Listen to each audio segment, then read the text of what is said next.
Hi everyone, this is Priyoti.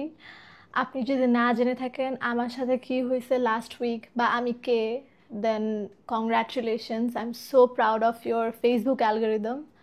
আজকে আমি আমার ভালনারেবিলিটি সেল করতে আসি নাই, আমি কান্নাকাটি করে ভিউজ নিতে আসি নাই, আমি জাস্ট কিছু জিনিস ওমেন্সপ্লেইন করতে আসছি অ্যান্ড আমার একটু এক্সপিরিয়েন্স শেয়ার করতে আসছি because I can't pretend that nothing happened. So long story short, আমি 16 তারিখে নারীর ডাকে মৈত্রী যাত্রা ওখানে যাই। ওখান থেকে বাসায় এসে আমি কিছু ছবি পোস্ট করি and after a few hours আমাকে কিছু মানুষ কিছু লিঙ্কস পাঠানো শুরু করে, আমাকে নিয়ে কিছু মিমস বানানো হয়েছে। তো শুরুতে আমি খুব একটা পাত্তা দেই নাই, এরপর দেখি যে এভরি 5 মিনিটস আমাকে নিয়ে মিমস বানানো হচ্ছে অ্যান্ড ওই মিমগুলো একটা প্যাটার্ন আছে। মানে আমি জানি যে আপনি যদি নারীর অধিকার, লিঙ্গ, আদিবাসী বা মাইনরিটি এই ধরনের কোনো সেন্সিটিভ ইস্যু নিয়ে কথা বলেন, আপনি গালি খাবেন, এটা অবধারিত। মানে বাংলাদেশে আপনি খাবেনই গালি, কোনো মিস নাই। সো আমি গালি খেয়ে খেয়ে আমার অভ্যাস আছে, ইটস ফাইন। সো আমি যখন দেখি যে এটা অন্যরকম গালি, মানে এই গালিটার একটা প্যাটার্ন আছে, শাহবাগীদের মতো আমি দেখতে না।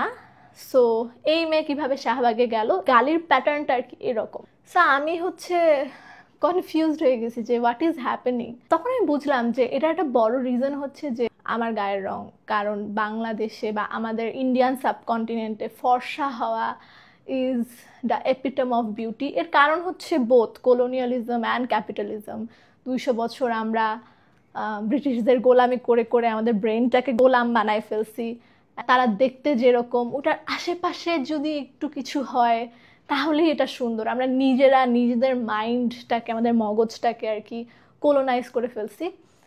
অ্যান্ড তার উপরে তো ক্যাপিটালিজম আছে, যে 200 টাকার ক্রিম থেকে শুরু করে 2 লাখ টাকার ট্রিটমেন্ট আছে ফর্সা হওয়ার। সো ফর্সা সাথে আবার ল্যাঙ্গুয়েজেরও একটা ব্যাপার, যে আমাকে যেমন অনেকে বলছে যে গোসল করা শাহবাগী বা হ্যান ত্যান। কারণ আপনি দেখেন ল্যাঙ্গুয়েজও যদি যান, যে আমরা যখন কেউ ফর্সা হয় তখন আমরা তাকে বলি যে গায়ের রংটা পরিষ্কার, আর যখন কেউ কালো হয় তখন আমরা বলি গায়ের রংটা ময়লা। একটা ডিসকোর্স তৈরি হয়েছে। সো আমি ওইটা বুঝতেছিলাম। এখন এইটুকুই অনেকে জানে যে এইভাবে আমি শাহবাগী ক্রাশ হয়ে গেছি। I wish it stopped right there, but it did not. আমার সাথে যা হচ্ছে সেটা আমার কাছের কিছু মানুষ ছাড়া ম্যাক্সিমাম মানুষই ইজ লাইক আমাকে কংগ্রাচুলেট করতেছে, আমাকে বলতেছে তুমি তো ন্যাশনাল ক্রাশ হয়ে গেছো। রিয়েল লাইফ কোনো আইটেম সং না। বাংলাদেশের নারী হিসেবে জন্ম নেওয়া এটা কোনো আইটেম সঙের মতো না, যে আশেপাশের শত শত ভয়ঙ্কর লুকিং ম্যানরা মেয়েটাকে চোখ দিয়ে গিলে গিলে খাচ্ছে, ধরতে চাচ্ছে, ধরতে পারতেছে না, আর মেয়েটা খুশিতে নাচতেছে, জঙ্গল মে আজ মঙ্গল করুঙ্গি, ভুখে শেরো সে খেলুঙ্গি ম্যায়। It doesn't happen in real life. It কোনো মেয়ের যার মাথায় 2টা ব্রেইন সেল আছে, সে কোনো দিন এই কথা বলতে পারে না। মানে it is not practically possible to feel this way about something যেখানে আপনাকে এই লেভেলের সেক্সুয়ালাইজ করা হচ্ছে। ট্রোলগুলোর ভাষা এরকম ছিল, তারা আমাকে ফিক্স করতে চায়, তারা আমাকে বিয়ে করতে চায়, তারা আমাকে ঠিক করতে চায়। এটা উপরের দিক দিয়ে খুব নর্মাল মনে হইলেও এটা আসলে নর্মাল কোনো কথা না। কারণ তারা আমাকে ফিক্স করতে চায়, মানে তারা আমাকে কিডন্যাপ করে, আমাকে অ্যাবডাক্ট করে আমাকে বিয়ে করতে চায়, তারা আমাকে রেপ করতে চায়, তারা আমাকে রেপ করে ইমপ্রেগনেট করতে চায়, তারা তারা আমাকে মারতে চায়। হ্যাঁ, তারা আমাকে মেরে ঠিক করতে চায় যে এই মেয়ে কীভাবে শাহবাগী হইল, which was very surprising to me because আমি তো ছোটোবেলা থেকেই শাহবাগী। মানে শাহবাগী ন্যারেটিভটা যেটা, যে আমার কাছে শাহবাগী হচ্ছে যে নিজের অধিকার নিয়ে কথা বলে, মানুষের অধিকার নিয়ে কথা বলে।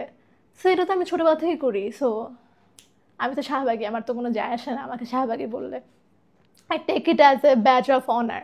অন্য নারীকে ছোট করে আমাকে কেউ সুন্দর বললে, বা আমার আরেকজন অ্যাক্টিভিস্টকে ছোট করে আমাকে সুন্দর বললে, এটাতে আমার খুশি হওয়ার কিছু নাই। প্লাস ফার্স্ট অফ অল তারা আমাকে সুন্দর বলতেছে না, তারা আমাকে সেক্সুয়ালাইজ করতেছে, অবজেক্টিফাই করতেছে, রেপ থ্রেট দিতেছে। And on top of that তারা নতুন একটা বয় ম্যাথ তৈরি করে, যে এই মেয়ের তো আর কোনো রিজন নাই শাহবাগী হওয়ার, নিশ্চয়ই সে লেসবিয়ান। অ্যান্ড আমি ভাবছি এটা জাস্ট এক দুইটা কমেন্ট মনে হয়। No, it was not.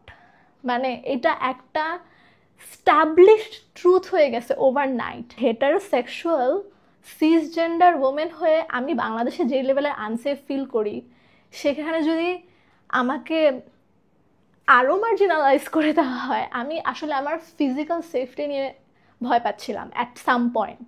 এখানে আসলে অনেক কিছু শেখার আছে আমার, বিকজ আমি এরপর থেকে তো ইন্টারনেটে একটা কথা বিশ্বাস করবো না, বিকজ যেই পরিমাণে মিথ্যা কথা স্ট্যাবলিশ হয় overnight, it's scary, it's really scary. আমি ন্যাশনাল ক্রাশ হওয়া আর সাবিলা নূরের ন্যাশনাল ক্রাশ হওয়া সেম জিনিস না। রিমেম্বার সাবিলা নূর যে একটা নাটক করে, প্রথম নাটকটা করে প্রবাবলি সবার ন্যাশনাল ক্রাশ হয়ে গেছিলো।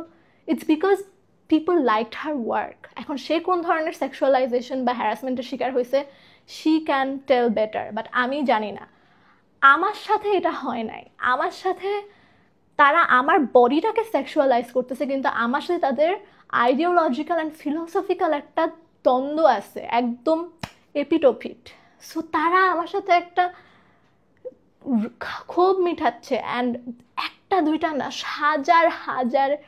এই যে যারা এসব কমেন্ট করতেছে, তারা জাস্ট এটা বলতেছে এমন না, তারা এটা বলতেছে অ্যান্ড কোনোদিন যদি সুযোগ আসে তারা এটা করবে, ইন এ হার্টবিট তারা আমার রেপ করবে। অ্যান্ড দিস থিং, এই যে সুযোগ বাংলাদেশের মতো একটা দেশে আসা খুব সহজ, দেশে সেক্সুয়াল হ্যারাসারকে গলায় মালা দিয়ে বরণ করা হয়, তারপরে একটা ছেলে মেয়েদেরকে পাবলিক প্লেসে লিটারেলি বেল দিয়ে পিটাচ্ছে আর আশেপাশে মানুষ তালি দিচ্ছে। সো সেই দেশে কি আমার ভয় পাওয়াটা তো যৌক্তিক, মানে আর আমার ফ্যামিলি বা আমার ফ্রেন্ডদের আমাকে নিয়ে ভয় পাওয়াটা তো খুবই যৌক্তিক। So I understand that. এরপর আসি আমার নিজের পার্সোনাল যেই লাইফ তখন চলতেছিল।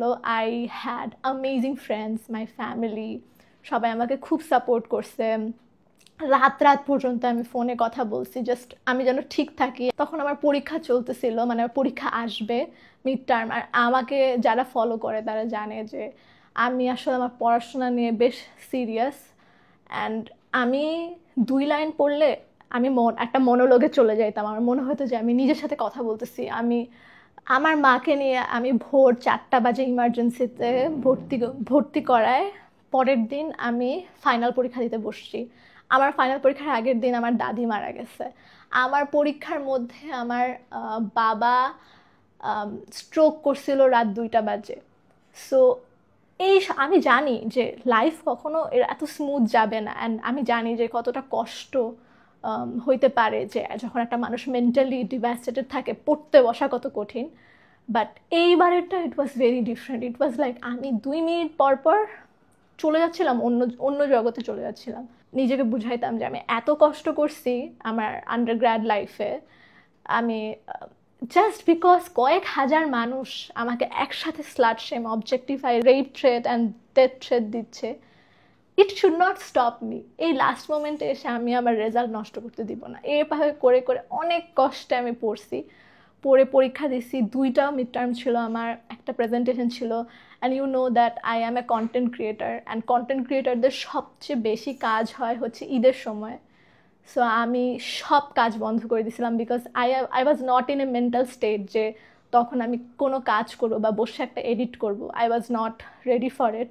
সো আমি আমার প্রায়োরিটিস তখন সেট করছিলাম। আমি চাচ্ছিলাম না যে আমি যে ভালনারেবল একটা ফেজের মধ্যে দিয়ে যাচ্ছি সেটা আমার ফ্রেন্ডদেরকে বলি বা আমার মাকে বলি, বিকজ তারা অলরেডি ভয় পাচ্ছে আমাকে নিয়ে। So I don't want to involve them into this. So I had a lot of support, but at the same time it was a very isolating experience.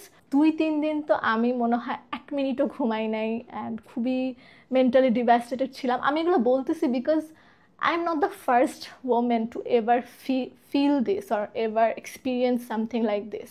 Women tend to downplay their trauma. We don't talk enough about what goes on. আর একটা thank you আমি বলতে চাই সেই সব আমার friends ফ্যামিলিকে, তো আমি অনেক থ্যাংক ইউ বলছি, বাট সেই সব মানুষদেরকে যারা মানে আমার সাথে তাদের কোনো দূর পর্যন্ত সম্পর্ক নাই, যারা একদমই স্ট্রেঞ্জার, তারাও যে আমার পক্ষে 2টা কথা বলছে, আমি হয়তো সব জানিও না, and thank you so much যারা অনেকে আছে সাইলেন্ট ফলোয়ার্স, যারা জাস্ট ফলো করে, কখনো কমেন্ট করে না, তারা পর্যন্ত I had so many nice wishes and everything. And আমি সবচেয়ে বেশি থ্যাংক ইউ বলবো নুসরাত আপুকে। She help me like big sister, মানে not just moral support, legal guidance, everything. Mane, she was there. Thank you so much, Nusrat Apu, if you are watching this. I know you will be watching this. And সবচেয়ে বড় activism starts with you, with what you want, living life on your own terms. So that is very important. যে আমরা এগুলাতে কান না দিই, but yes things can get very serious sometimes, তখন কিন্তু আমরা আইনি সহায়তা নিতে পারি। অ্যান্ড আমাদের আসলে ওভারঅল জাতি হিসেবে আমাদের লিগাল লিটারেসি কম, এই ব্যাপারে আরও অভিজ্ঞতা, তাদের কন্টেন্ট বানানো উচিত বা এই ধরনের ক্যাম্পেইন করা উচিত, because this is a serious thing. কেউ ওটার মধ্যে দিয়ে না গেলে আসলে বোঝা অসম্ভব।